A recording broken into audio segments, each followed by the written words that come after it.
Hello students, welcome back to the channel. तो students, अभी अभी रिसेंटली हमने डिटर्मिनेंट चैप्टर कंप्लीट किया, जहां पे हमने डिटर्मिनेंट के बिल्कुल जीरो से शुरू करके और उसको जेई एडवांस लेवल तक कंप्लीट किया। इस चैनल पे बच्चों मैं यूजुअली मैथमेटिक्स के हर चैप्टर के वीडियोस अपलोड करता हूं। हम लोग कोशिश करते हैं हर चैप्टर को कि बिल्कुल बेसिक से शुरुआत करें और बिल्कुल उस लेवल तक जाके पढ़ें, ताकि जेई एडवांस के क्वेश्चन भी हमें बहुत आसान लगें और आसानी से हम उन क्वेश्चंस को कर पाएं without any mistake and without any confusion. ठीक है, तो इसी सिलसिले में अब हम एक नया चैप्टर शुरू करने वाले हैं and that is binomial theorem. ये भी एक छोटा सा चैप्टर है, ज्यादा लंबा नहीं है, बहुत ज्यादा इसमें लेक्चर्स नहीं लगेंगे, बहुत जल्दी कंप्लीट हो जाएगा। लेकिन जब कंप्लीट होगा तो आप देखोगे कि आप पूरी तरीके से कॉन्फिडेंट रहोगे इसके किसी भी क्वेश्चन को सॉल्व करने का, चाहे वो जेई मेंस में सवाल आए, चाहे वो जेई एडवांस में सवाल आए। ठीक है, तो चलिए शुरू करते हैं अपना लेक्चर। सबसे पहले समझते हैं कि बाइनोमियल थ्योरम है क्या। उससे पहले हमें समझना पड़ेगा कि व्हाट इज बाइनोमियल। जब हम बाइनोमियल की बात करते हैं तो बाई मतलब दो और नोमियल मतलब टर्म। सो दो टर्म से बना हुआ कोई भी एक्सप्रेशन, उसको हम लोग बोलेंगे बाइनोमियल। Very simple. ठीक है, तो ये बाइनोमियल थ्योरम क्या है। थ्योरम पढ़ने से पहले और उसका डेफिनेशन पढ़ने से पहले कुछ चीजें मैं आपके साथ डिस्कस करना चाहता हूं। पहली चीज ये है कि जैसे देखिए, हम लोग x plus Y to the power one, इसको एक्सपैंड करना बहुत आसानी से जानते हैं। कैसे एक्सपैंड कर सकते हैं, तो ये सिंपली आपका x प्लस वाई हो जाएगा, है ना। अगर हमारे पास x प्लस वाई स्क्वेयर होता तो इसको भी एक्सपैंड करने हमें आता है x square plus two x y plus y square, है ना।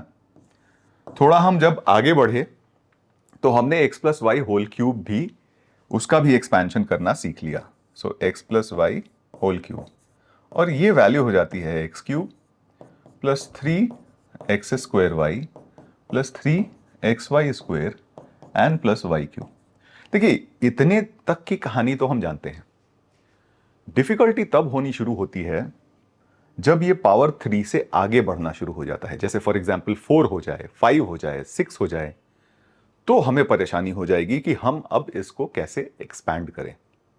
ठीक है, तो बाइनोमियल थ्योरम क्या करता है। बाइनोमियल थ्योरम आपको एक फॉर्मूला देता है, एक फॉर्मूला जिसके हेल्प से आप इस तरह के किसी भी एक्सपेंशन को आप मतलब आसानी से लिख पाएं। ठीक है, आपको याद रखने की जरूरत ना पड़े। एक ऐसा फॉर्मूला, एक ऐसा एक्सप्रेशन, एक ऐसा टर्म जिसकी वजह से या जिसकी हेल्प से आप पूरा बाइनोमियल का एक्सपेंशन कर पाओ, चाहे उसका पावर कुछ भी हो, चाहे पावर 4 हो, 10 हो, 100 हो, 1000 हो, चाहे कुछ भी हो। ठीक है, बहुत आसानी से कर पाओ। बस यहां पे अभी फॉर द टाइम बीइंग हम ये रेस्ट्रिक्शन रखेंगे कि जो पावर होगा उसको हम नेचुरल नंबर लेके चलेंगे। ठीक है, यहां पे हम नेगेटिव पावर और रैशनल पावर की बात अभी फिलहाल नहीं कर रहे। अभी हम जो इंडेक्स की बात कर रहे हैं या पावर की बात कर रहे हैं, वो एक नेचुरल पावर की बात कर रहे हैं। सो यही कहता है कि the formula by which any positive integral index of a binomial expression can be expanded in form of a series is called binomial theorem। तो आई होप ये बाइनोमियल थ्योरम तो आपको समझ में आ गया होगा। ठीक है, यूजुअली जो इसका स्टेटमेंट हम लोग लिखते हैं, स्टेटमेंट हम इस तरीके से लिखते हैं, लेकिन स्टेटमेंट पे मैं थोड़ी देर में आता हूं। एक बार वापस से हम इसको देखते हैं, यहां पे आते हैं और चीजों को समझने की कोशिश करते हैं कि देखो, तीन एक्सपेंशन तो हमें पता है। यूजुअली क्या होता है कि किसी सीरीज में हमें शुरुआत के कुछ टर्म्स अगर पता हो तो एक रफ एस्टिमेट, एक एक गेस वर्क तो हम कर ही सकते हैं कि आगे क्या हो रहा होगा। ठीक है, जैसे इसमें भी हम कुछ ऑब्जर्वेशंस करने की कोशिश करते हैं। आप पहला ऑब्जर्वेशन देखिए कि जो भी पावर है यहां पे, हमारे पास टर्म जो है, एवरी इंडिविजुअल टर्म, हर इंडिविजुअल टर्म का डिग्री उस पावर के बराबर है। जैसे फॉर एग्जाम्पल जब पावर 1 था तो यहां दोनों ही टर्म आपके लीनियर थे, 1 डिग्री थे। जब यहां पे पावर 2 था तो आपके दोनों टर्म सेकेंड डिग्री के हैं। जब पावर 3 है तो आपके तीनों टर्म्स थर्ड डिग्री के हैं। कहने का मतलब यह है कि at in in any of the terms, किसी भी टर्म में जो भी वेरिएबल्स हैं आपके, उनके पावर्स का सम हमेशा इस इंडेक्स के बराबर आता है। तो अगर यहां 2 है तो यहां पे वेरिएबल, हर टर्म में आप देख लीजिए वेरिएबल्स के पावर का सम 2 आ रहा है। तो ये पहला ऑब्जर्वेशन हुआ हमारा। सेकंड ऑब्जर्वेशन देखते हैं। सेकंड ऑब्जर्वेशन ये है कि जब भी हम एक्सपेंशन शुरू कर रहे हैं, फर्स्ट टर्म का कोएफिशिएंट हमेशा 1 हो रहा है। जब भी हम एक्सपेंशन शुरू कर रहे हैं, फर्स्ट टर्म का कोएफिशिएंट हमेशा क्या हो रहा है? 1 हो रहा है। और जो फर्स्ट टर्म है वो अपना फर्स्ट वेरिएबल का हाईएस्ट पावर, यानी फर्स्ट वेरिएबल का वो पावर जो यहां पे लिखा हुआ है, जैसे जब यहां 1 था तो x टू द पावर 1, 2 था तो x स्क्वायर, 3 था तो x क्यूब। समझ में आ रही बात? इसके बाद क्या हो रहा है कि हर अगले टर्म में x का पावर 1 से डिक्रीज हो रहा है और y का पावर 1 से इंक्रीज हो रहा है ना? तो ये देखिए, यहां x का पावर 1 से डिक्रीज हुआ, y का पावर 1 से इंक्रीज हुआ। फिर अगले में x का पावर डिक्रीज होकर 0 हो गया और y का पावर 2 हो गया। तो ये x का पावर कब तक डिक्रीज होगा? x का पावर एक एक करके तब तक डिक्रीज होगा जब तक वो 0 ना हो जाए, और y का पावर एक एक करके तब तक बढ़ेगा जब तक वो इंडेक्स के बराबर ना हो जाए। ठीक है? तो ये ऑब्जर्वेशन देख के अगर मान लीजिए मुझे x plus Y to the power 4 का एक्सपेंशन लिखना होता, ठीक है, तो एक बार ट्राई करते हैं कि क्या लिख सकते थे। तो अगर मान लीजिए x plus Y to the power 4 का एक्सपेंशन लिखना होता, तो इसमें क्या क्या चीजें हम इन ऑब्जर्वेशंस की वजह से लिख सकते हैं। तो सबसे पहले तो सबसे पहला टर्म आपका x टू द पावर 4 हो जाएगा, following the pattern and trend. ठीक है, अगला टर्म कोएफिशिएंट मुझे नहीं पता है, लेकिन यह पता है कि x का एक पावर कम होगा और y का एक पावर बढ़ेगा। तो अगला टर्म आपका x क्यूब वाई, कोएफिशिएंट यहां पे कुछ होना चाहिए। फिर नेक्स्ट टर्म अगेन कोएफिशिएंट कुछ होगा, x का एक पावर घटेगा, y का एक पावर बढ़ेगा। फिर अगला टर्म कोएफिशिएंट कुछ होगा, x का एक पावर घटेगा, y का एक पावर बढ़ेगा। और आखिरी टर्म ट्रेंड को फॉलो करते हुए हमें दिख रहा है कि ये y टू द पावर 4 हो जाएगा। ठीक है, यहां तक तो चीजें हमने लिख ली। अब बात है कि हम ये कोएफिशिएंट्स कैसे आइडेंटिफाई करें। तो यहां जो कोएफिशिएंट आने वाले हैं ना, सिंस हम लोग बाइनोमियल थ्योरम पढ़ रहे हैं, तो इन कोएफिशिएंट्स का हम एक स्पेशल नाम दे देते हैं, and that name is binomial coefficient. ठीक है, तो यहां पे जो कोएफिशिएंट्स हम लिखने वाले हैं, इनको हम लोग क्या बोल देते हैं? Binomial coefficient. अब बात यह है कि ये बाइनोमियल कोएफिशिएंट हम डिटरमिन कैसे करेंगे। ठीक है, तो हमारे पास एक टाइम टेस्टेड मेथड है, ठीक है, बहुत पुराना, जिसको हम लोग कहते हैं पास्कल्स ट्रायंगल। ठीक है, पास्कल्स ट्रायंगल। अब ये पास्कल्स ट्रायंगल क्या कहता है उसको समझने की कोशिश करेंगे। देखिए, ये ट्रायंगल की शुरुआत होती है दो नंबर्स से, और दोनों नंबर 1 और 1 होते हैं। ठीक है, फिर क्या होता है, इसको हम इस तरीके से नीचे लेके आते हैं और ये 1 ही आता है। इधर भी हम इसको नीचे लेके जाते हैं और यहां से ये 1 ही कैरी फॉरवर्ड होता है। बीच में हमारे पास एक और नंबर आता है जो इन दोनों का सम होता है। तो इन दोनों का सम क्या हो गया? 2। ठीक है, फिर इसको आगे बढ़ाया हमने, तो ये 1, इसको आगे बढ़ाया हमने ट्रायंगल को, ये 1, बीच वाला जो नंबर होगा इन दोनों का सम, बीच वाला जो नंबर होगा इन दोनों का सम। ठीक है, तो यानी पास्कल ट्रायंगल के टॉप पे हमारे पास 2 नंबर्स होंगे, उसके नीचे 3, उसके नीचे 4, उसके नीचे 5। तो फिर अगला जो नंबर आएगा वो आ जाएगा 1, 4, यहां पे भी आपका 1, फिर बीच वाला नंबर इन दोनों का सम 4, बीच वाला नंबर इन दोनों का सम 6, बीच वाला नंबर इन दोनों का सम 4। ठीक है, अब आप बोलिएगा कि इस ट्रायंगल में ऐसी क्या खास बात है, आप हमें ये ट्रायंगल क्यों पढ़ा रहे हो? देखिए, इसकी खास बात है क्योंकि ये जो नंबर्स है ना, ये अगर आप इस एक्सपेंशन से जो हमने अभी लिखा था उससे कंपेयर करें तो आप मैच कर सकते हैं। यानी ये जो नंबर्स हैं ये आपके x प्लस वाई, ठीक है, ये आपका x plus Y to the power 1 का जो एक्सपेंशन लिखिएगा उसके दोनों कोएफिशिएंट्स हैं। ये जो नंबर है वो x plus Y to the power 2, इसका एक्सपेंशन जो लिखिएगा ये वो दो नंबर्स हैं, x square 2xy plus y square. ये जो तीन नंबर्स हैं ये x plus Y to the power 3 इसके एक्सपेंशन के नंबर्स हैं, ठीक है। और ये जो नंबर आया ना, ये आपका x plus Y to the power 4 के एक्सपेंशन के नंबर्स हैं। यानी जो कोएफिशिएंट हम लोग वहां लिखना भूल गए थे या हम लिख नहीं पाए थे, अब हम उसको आसानी से लिख सकते हैं। क्या लिखेंगे? तो यहां पे आपका देखिए कौन कौन सा नंबर आया, 1 4 6 4 1, ठीक है। यहां 1 ऑलरेडी था, यहां 4 हो जाएगा, यहां 6 हो जाएगा, यहां 4 हो जाएगा, यहां 1 ऑलरेडी था। तो इस तरीके से हम किसी भी एक्सपेंशन का कोएफिशिएंट निकाल सकते हैं। बट प्रॉब्लम यह है कि अगर मान लीजिए 4 5 6 7 तक अगर हमें जाना हो पावर, तब तक तो फिर भी ये मैनेजेबल है। लेकिन जब उसके आगे जाएगा तब कैसे मैनेज करेंगे, ठीक है। तब ये हमारे मतलब ये पास्कल ट्रायंगल से कोएफिशिएंट निकालना हमारे लिए थोड़ा डिफिकल्ट हो जाएगा और शायद अनमैनेजेबल हो जाएगा, ठीक है। सो दैट मीन्स हमें कोएफिशिएंट निकालना तो आया, but this is still not the best way.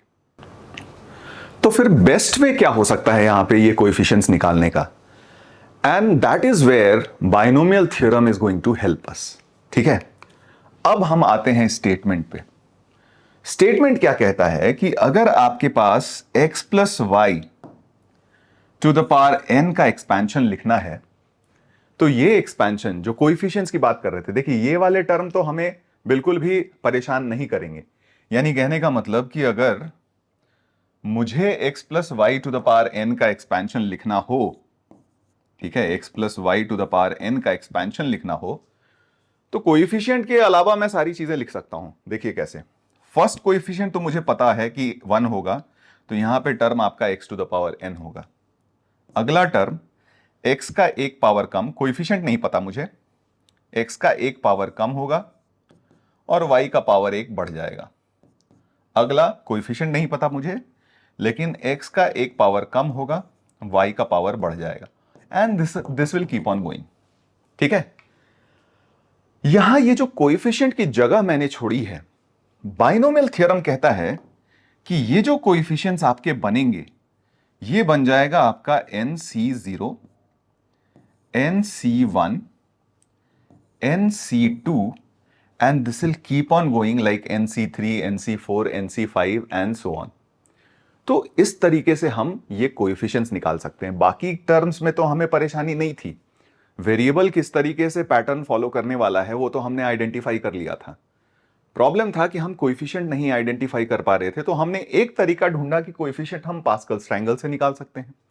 लेकिन हमने ये बात भी देखी कि जब तक ये 5 6 7 पावर तक है तब तक तो मैनेजेबल है, लेकिन मान लीजिए पावर 100 हो जाए तब हम मैनेज नहीं कर पाएंगे। तो उसके लिए हमें एक स्टैंडर्ड फॉर्मूला चाहिए था, and that standard formula is this, ठीक है। तो अब बात करते हैं हम अपने स्टैंडर्ड फॉर्मूला की।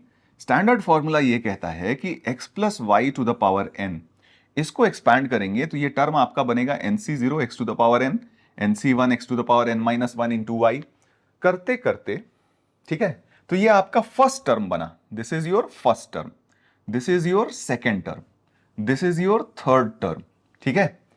तो उस तरीके से फर्स्ट टर्म में यहां पे C0 है, सेकेंड टर्म में C1 है, थर्ड टर्म में C2 है। तो जब यहां CR हुआ होगा तो बताइए ये कौन सा टर्म होगा आपका, TR plus 1th term. So this is basically your TR plus 1th term. ऐसे आगे बढ़ते बढ़ते हम अपने nth टर्म पे पहुंच जाएंगे, यानी ये n प्लस 1th टर्म हो जाएगा। अब इसको अगर आप शॉर्ट फॉर्म में समेशन के फॉर्म में लिखना चाहते हो, तो समेशन के फॉर्म में हम लोग लिख सकते हैं इसको, summation R is equal to 0 to n, R की वैल्यू 0 से n तक वेरी करेगी, NCR x to the power n minus r into Y to the power r।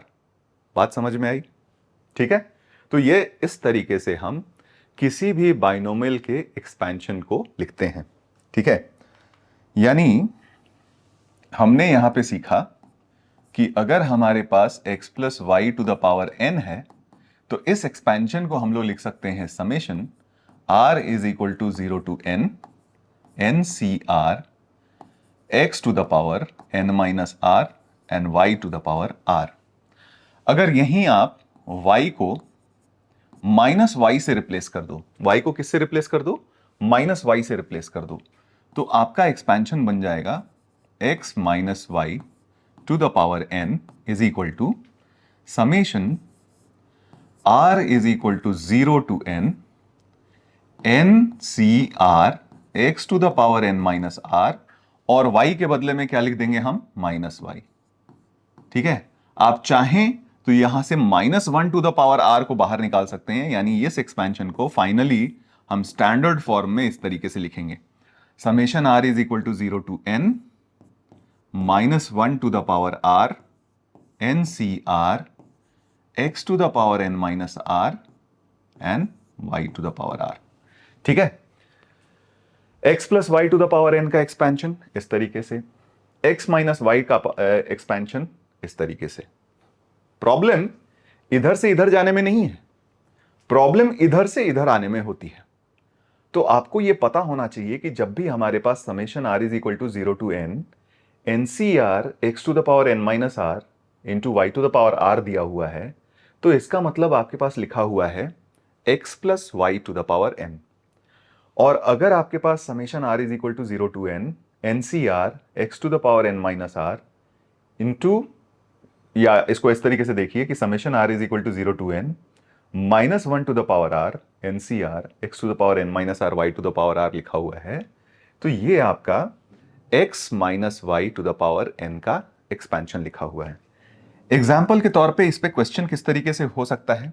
ठीक है, तो आपके पास हो सकता है कि सवाल इस तरीके से कुछ दिया जाए, जैसे मान लीजिए फाइंड, ठीक है, value of summation r is equal to 0 to n, ध्यान से देखिएगा, -1 to the power r n C r 2 to the power n minus r, अगर ये एक्सप्रेशन दे दिया जाए। ठीक है, तो इसकी वैल्यू क्या लिखिएगा? ठीक है, दूसरा एक और क्वेश्चन ले लेते हैं। अगर मान लीजिए आपके पास दिया हो summation r is equal to 1 to n C r, right, then you have 2 to the power n minus r and 3 to the power r। इसकी वैल्यू क्या होगी? ये बिल्कुल इसी से डिराइव हो जाएगा। ध्यान से देखिए, यहां पे आपके पास लिखा हुआ है r is equal to 0 to n -1 to the power r। तो अगर इन दोनों एक्सपेंशंस में अगर हम कंपेयर करें तो ये किससे रिलेट कर रहा है? तो ये इस वाले एक्सपेंशन से रिलेट कर रहा है। ठीक है, तो ये एक्सपेंशन पूरी तरीके से दिमाग में हमारे फिट होना चाहिए। तो हम कंपेयर करेंगे, सबसे पहला कंपेयर करेंगे वेरिएबल को, यानी जो यहां पे वेरी कर रहा है r, उसकी वैल्यू कहां से कहां तक जा रही है? तो उसकी वैल्यू 0 से n तक जा रही है। ठीक है, यहां भी 0 से n तक जा रही है, -1 टू द पावर r है, NCR है, x के बदले में आपको 2 लिखा हुआ है, लेकिन आप देखिएगा y मिसिंग है। तो y मिसिंग नहीं है, एक्चुअली अगर y नहीं दिया हुआ है तो यानी y क्या है? यहां पे 1 है। ठीक है, ये 1 टू द पावर r है, because 1 to the power r is 1। अब अगर इसको हम कंपेयर करें, ठीक है, तो कंपेयर करके ये साफ साफ हमें दिख रहा है कि ये जो एक्सपेंशन हो जाएगा 2 - 1 टू द पावर n का हो जाएगा, and this is nothing but 1 to the power n, और हमारा फाइनल आंसर क्या हो जाएगा? 1। समझ में आई क्या बात? तो इस तरीके से एक्सपेंशन लिखा हुआ था, उसका हमने फाइनल सॉल्यूशन बताया कि इसका समेशन होगा कितना, यूजिंग बाइनोमियल एक्सपेंशन। फिर अगर आप यहां से देखो तो ये किससे ज्यादा रिलेट कर रहा है, इस वाले से या इस वाले से? तो इस वाले से। अगेन ये एक्सपेंशन आपके दिमाग में पूरी तरीके से फिट रहना चाहिए। कंपेयर करते हैं, कंपेयर करेंगे तो यहां r की वैल्यू 0 से शुरू हो रही थी, लेकिन यहां पे तो r की वैल्यू 1 से शुरू हो रही है। ठीक है, 1 से शुरू हो रही है, n तक जा रही है, x के बदले में 2 लिखा हुआ है, y के बदले में 3 लिखा हुआ है, यानी बाकी सब कुछ तो सेम है, सिर्फ r इज इक्वल टू 0 वाला टर्म हमारे पास मिसिंग है। ठीक है, r इज इक्वल टू 0 वाला टर्म मिसिंग है। तो हम क्या करेंगे, अपनी तरफ से खुद से ऐड कर देते हैं r इज इक्वल टू 0 वाला term. r is equal to 0 वाला टर्म आप खुद से ऐड करिएगा तो ये nc0 2 to the power n और 3 टू द पावर 0 1 ही हो जाएगा। तो ये हमने खुद से ऐड किया है, तो इसको सब्ट्रैक्ट भी करना पड़ेगा। तो इसको सब्ट्रैक्ट कर देते हैं, minus nc0 2 to the power n। अब जो ये वाला टर्म है ये अब पूरी तरीके से इसको रिजेंबल कर रहा है। तो जब पूरी तरीके से इसको रिजेंबल कर रहा है तो इसका सम कितना हो जाएगा, 2 + 3 टू द पावर n, है ना। और minus, for the time being हम जानते हैं कि 2 to the power n, 2 to the power n, 2 + 3 to the power n में 2 टू द पावर n का कोएफिशिएंट क्या हुआ होगा, 1। तो इतना तो हम जानते हैं कि ये nc0 की वैल्यू 1 हुई होगी। फॉर द टाइम बिंग अभी हमने ऑल्दो पता नहीं है, हमें ये पता नहीं है, लेकिन फिर भी हम ये जानते हैं कि 2 टू द पावर n का कोएफिशिएंट हमेशा 1 होता है। अभी मैं आपको बता भी देता हूं कि nc0 की वैल्यू क्या होती है, 1 होती है। तो ये आपका हो जाएगा 2 टू द पावर n, ठीक है क्या। यानी आपका फाइनल आंसर हो गया 5 to the power n minus 2 to the power n, ठीक है। तो इस तरीके से अगर आपको बाइनोमियल एक्सपेंशन पता है तो आप इस तरीके के समेशन का फाइनल आंसर बहुत आसानी से बना सकते हो, ठीक है। ऑल राइट, आगे बढ़ते हैं। अब यहां पे एक बात कही मैंने जब हम लोग ये एक्सपेंशन पढ़ रहे थे कि ये जो सारे टर्म्स हैं इसको हम लोग बोलते हैं बाइनोमियल कोएफिशिएंट। यानी ये जो NCR वाला टर्म है इसको हम लोग क्या बोलते हैं, बाइनोमियल कोएफिशिएंट। तो इसके बारे में थोड़ा देख लेते हैं, ठीक है। We will talk about binomial coefficient, ठीक है। बाइनोमियल कोएफिशिएंट, बाइनोमियल कोएफिशिएंट को कैसे लिखते हैं हम लोग, बाइनोमियल कोएफिशिएंट लिखते हैं हम लोग NCR इस तरीके से, या फिर कई बार आपको ये इस तरीके से भी लिखा हुआ दिखेगा, ठीक है। कई बार आपको ये इस तरीके से दिखा हुआ दिखेगा, या फिर कई बार आपको ये इस तरीके से भी लिखा हुआ दिखता है, CN, R। तो ये अलग अलग तरीके हैं एक ही टर्म को रिप्रेजेंट करने के, ठीक है। अब इसकी वैल्यू क्या होती है, NCR की जो वैल्यू होती है, और इसको कई बार ना हम लोग पढ़ते हैं N चूज R से, ठीक है। N चूज R, ये N चूज R क्यों बोलते हैं, ये हम लोग परम्यूटेशन कॉम्बिनेशन जब पढ़ेंगे ना तो वहां से आपको समझ में आ जाएगा, ठीक है। तो ये हो जाएगा आपका NCR की वैल्यू, इसको एक्सपैंड करते हैं तो ये हो जाता है n factorial upon R factorial और n minus R factorial. I hope आप फैक्टोरियल जानते होंगे, अगर नहीं जानते हैं तो मैं बस बहुत क्विकली आपको बता दे रहा हूं। n factorial is basically equal to, n से आप एक एक टर्म माइनस करते जाओ, और माइनस कहां तक करना है, जब तक आप 2 और 1 तक ना पहुंच जाओ। यानी कहने का मतलब यह है कि n factorial is nothing but product of all the natural numbers from 1 to n. n factorial is basically product of all the natural numbers from 1 to n, ठीक है। ऑलराइट, तो ये n फैक्टोरियल हो जाता है। अच्छा, यहां से एक और तरीके से हम इसको डिफाइन करते हैं, या फिर अभी फॉर द टाइमिंग हम इसको ये देख सकते हैं कि NCR इसकी जो वैल्यू होगी, ध्यान से देखिए, हम क्या करेंगे, n को n से शुरुआत करके एक एक माइनस करते जाएंगे। यानी कहने का मतलब n into n minus 1 into n minus 2। कब तक माइनस करेंगे, तो r टाइम्स माइनस करेंगे। कितने बार, r टाइम्स माइनस करेंगे, r बार माइनस करेंगे। तो यानी एक 2 बार माइनस किया तो n minus n into n minus 1 गए। 3 बार माइनस किया तो n into n minus 1 into n minus 2। यानी यहां पे r नंबर ऑफ टर्म्स आएंगे। तो तीसरे टर्म में हम 2 माइनस कर रहे थे, चौथे टर्म में हम 3 माइनस करेंगे, पांचवें टर्म में हम 4 माइनस करेंगे, तो rth टर्म में हम क्या माइनस करेंगे, n minus of r minus 1 minus करेंगे, है ना। इतना हो जाता है डिवाइडेड बाय r फैक्टोरियल, ठीक है, डिवाइडेड बाय r फैक्टोरियल। यानी कहने का मतलब कि अगर मान लीजिए आपको 9c3 निकालना है, अगर आपको 9c3 निकालना है तो 9 से कम करते हुए आपको 3 टर्म लिखना है। तो 9 into 8 into 7 divided by 3 factorial. तो ये आपका आंसर हो जाएगा। समझ में आई बात? दूसरा यहां पे एक बहुत ही इंपॉर्टेंट बात, आप चाहें तो इसको नोट करके लिख लें, और इंपॉर्टेंट बात यह है कि हमारे पास NCR is equal to NCN-R। समझने के बहुत सारे तरीके हो सकते हैं। एक तो NCR का फॉर्मूला लिखिए, यही वाला आएगा, और NCN-R का भी फॉर्मूला लिखिए तो यही वाला आएगा। एक तो ये तरीका हो गया समझने का। दूसरा तरीका है कि ये NCR क्या रिप्रेजेंट कर रहा है। NCR, ध्यान से देखिए इस एक्सपेंशन में, NCR रिप्रेजेंट कर रहा है सामने से R+1th टर्म के कोएफिशिएंट को। NCR क्या रिप्रेजेंट कर रहा है? बिगिनिंग से R+1th टर्म के कोएफिशिएंट को। NCN-R क्या रिप्रेजेंट कर रहा है? एंड से R+1th टर्म के कोएफिशिएंट को। ठीक है, जैसे NC0 यहां से बिगिनिंग से फर्स्ट टर्म के कोएफिशिएंट को रिप्रेजेंट कर रहा है, NCN एंड से फर्स्ट टर्म के कोएफिशिएंट को रिप्रेजेंट कर रहा है। तो binomial coefficients from beginning and from end are always equal. वो हम इस एक्सपेंशन से देख भी सकते हैं। इस एक्सपेंशन का पहला कोएफिशिएंट, बिगिनिंग से फर्स्ट टर्म का कोएफिशिएंट एंड से फर्स्ट टर्म का कोएफिशिएंट बराबर है। बिगिनिंग से फर्स्ट टर्म का कोएफिशिएंट एंड से फर्स्ट टर्म का कोएफिशिएंट बराबर। बिगिनिंग से सेकंड टर्म का कोएफिशिएंट एंड से सेकंड टर्म का कोएफिशिएंट बराबर। बिगिनिंग से देखिए सेकंड टर्म का कोएफिशिएंट बराबर, एंड से सेकंड टर्म का कोएफिशिएंट बराबर।